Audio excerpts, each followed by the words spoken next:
നമസ്കാരം, സന്ദീപ് കർണാകരനാണ്. ദൃശ്യം 3 ഇന്നലെ ഇവിടെ ഷാർജയിൽ നോവ സിനിമാസിലാണ് പോയി കണ്ടത്. ദൃശ്യം 1 നമുക്കറിയാം അതിമനോഹരമായിട്ടുള്ള ഒരു സിനിമയാണ്. ചില സിനിമകൾ നമുക്കെന്താ റിപ്പീറ്റ് വാച്ചബിളായിട്ടുള്ള ചില സിനിമകൾ നമ്മൾ പറയും. ചില കാറ്റഗറിയിലുള്ള സിനിമകൾ അങ്ങനെയാണ്.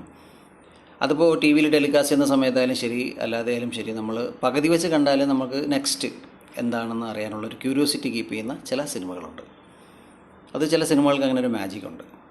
പിന്നെ ചില സിനിമകളുണ്ട്, ഒന്നാമത്തത് ചിലപ്പോൾ ഹിറ്റായിരിക്കാം, അതിനേക്കാളും മുകളിലെത്തുന്ന ചില സിനിമകളുണ്ട്. ഈ റാംജി റാവു കാറ്റഗറിയിൽ വരുന്നതും അങ്ങനെ ചില സിനിമകളുണ്ട്. മാന്നാർമത്തായിയും അതുപോലെ തന്നെ അതിനേക്കാളും മുകളിലെത്തിയിട്ടുണ്ടായിരുന്നു. അത് ചില സിനിമകൾക്കുള്ള ഒരു മാജിക്കാണ്. ഈ ദൃശ്യത്തിലേക്ക് വരുമ്പോഴത്തേനും നമുക്കറിയാം, സംവിധായകൻ ആദ്യത്തെ സിനിമ പ്രേക്ഷകർ അത്രയും സ്വീകരിച്ചതുകൊണ്ട് രണ്ടാമത്തെ സിനിമ എന്ന് പറയുന്ന അല്ലെങ്കിൽ മൂന്നാമത്തെ സിനിമയിലേക്ക് വരുമ്പോൾ ഇതെല്ലാം പ്രേക്ഷകരുടെ ഒരു ആദ്യത്തെ സിനിമ ഇഷ്ടപ്പെടുന്നത് കൊണ്ട് അവരുടെ റിക്വസ്റ്റ് മാനിച്ചിട്ടാണ് ചെയ്തതെന്ന് ഞാൻ മനസ്സിലാക്കുന്നു. അപ്പോൾ ഈ രണ്ടാമത്തെ സിനിമയിൽ ലാലേട്ടൻ്റെ പെർഫോമൻസ് നമുക്കറിയാം, ലാലേട്ടൻ പെർഫോം ചെയ്തിട്ടുണ്ട്. പക്ഷേങ്കിൽ അദ്ദേഹത്തിൻ്റെ ഫേസിലുണ്ടായ ചില മാറ്റങ്ങൾ നമുക്ക് അറിയാൻ സാധിച്ചു. മൂന്നാമത്തേതിൽ വന്നപ്പോൾ അതും എല്ലാം മാറിയിട്ടുണ്ട്. ഇതിനകത്ത് ലാലേട്ടൻ്റെ പെർഫോമൻസ് എന്ന് പറയുന്നത് നമുക്ക് ത്രൂ ഔട്ട് ലാലേട്ടനാണ് ഈ സിനിമ നിറഞ്ഞു നിൽക്കുന്നത്.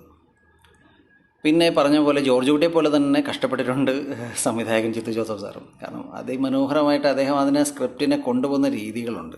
പിന്നെ ചില സാഹചര്യങ്ങളിൽ നമുക്ക് തോന്നാം ഈ വെബ് സീരീസിലൊക്കെ പോലെ തന്നെ വലിച്ചു നീട്ടിയതായിട്ടൊക്കെ നമുക്ക് ഫീൽ ചെയ്യാം. പക്ഷേ ഇതിനകത്ത് ഒരു അഡീഷണൽ ആയിട്ടുള്ളൊരു സ്റ്റോറി നമുക്ക് ആഡ് ചെയ്യാനും സാധിക്കില്ല.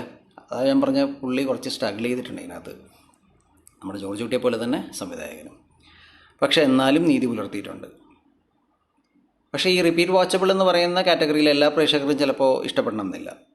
എന്നാലും നമുക്ക് ആ ഒരു സിനിമയാണല്ലോ, അപ്പോൾ അതിൻ്റെതായിട്ടുള്ള ഒരു ആസ്വാദന രീതിയിൽ നമ്മൾ ഈ സിനിമയെ സമീപിക്കാമെങ്കിൽ തീർച്ചയായും ഇഷ്ടപ്പെടാൻ സാധ്യതയുള്ള ഒരു സിനിമയാണ്. അത് ഞാനിത് ഒരു കഥയൊന്നും ഞാൻ ഇവിടെ സ്പോയിൽ ചെയ്യുന്നില്ല. കാര്യം വെച്ച് കഴിഞ്ഞാൽ അല്ലെങ്കിൽ അതിൻ്റെ ഇത്തരം സിനിമകൾ നമ്മളങ്ങനെ പറയാൻ തുടങ്ങിയാൽ അത് പ്രേക്ഷകർക്ക്, നമുക്ക് കാണാൻ പോകുന്ന പ്രേക്ഷകർക്ക് അതൊരു ബുദ്ധിമുട്ടുണ്ടാവും. അതുകൊണ്ട് തന്നെ അത്തരത്തിലൊരു നിരാശ നിങ്ങൾക്ക് ഉണ്ടാവില്ല എന്നാണ് എൻ്റെ വിശ്വാസം. പിന്നെ ഇതിനകത്ത് ഞാൻ പറഞ്ഞില്ലേ, അഡീഷണൽ ആയിട്ടൊരു സ്റ്റോറി, ഒരു ത്രില്ലിംഗ് എക്സ്പീരിയൻസ് ആയിട്ടുള്ള എന്തെങ്കിലും എലമെൻറ്റ് ഇതിനകത്ത് ആഡ് ചെയ്ത് കഴിഞ്ഞാൽ ആ സിനിമയുടെ ഗതി തന്നെ മാറാൻ സാധ്യതയുണ്ട്. അപ്പോൾ ആ രണ്ട് ഫാമിലി തമ്മിലുള്ള ഒരു ഇതുണ്ടല്ലോ, അത് നന്നായിട്ട് ചെയ്തിട്ടുണ്ടെന്നാണ് എനിക്ക് തോന്നുന്നത്. പിന്നെ ഈ ലാലേട്ടൻ്റെ കാര്യം, ലാലേട്ടൻ എൻ്റെ അമ്മയെ ഒരു രക്ഷയില്ലാത്ത രീതിയിൽ വളരെ മനോഹരമായിട്ട് ചില നോട്ടങ്ങളുണ്ട്. പ്രത്യേകിച്ച് ഞാൻ പറയാമെങ്കിൽ ലാലേട്ടൻ്റെ ഒരു പ്രത്യേകത ഞാൻ മനസ്സിലാക്കുന്നത്, ലാലേട്ടന് എല്ലാ റോളുകളും ഗംഭീരമായിട്ട് അഭിനയിക്കാൻ അറിയാം. പക്ഷേങ്കിൽ ഈ നിസ്സഹായ അവസ്ഥ എന്ന് പറയുന്ന ചില മാനറിസങ്ങളുണ്ടല്ലോ, അത് ലാലേട്ടൻ പോലെ വേറെ ആരും ചെയ്യില്ല എന്ന് എനിക്ക് തോന്നാറുണ്ട്.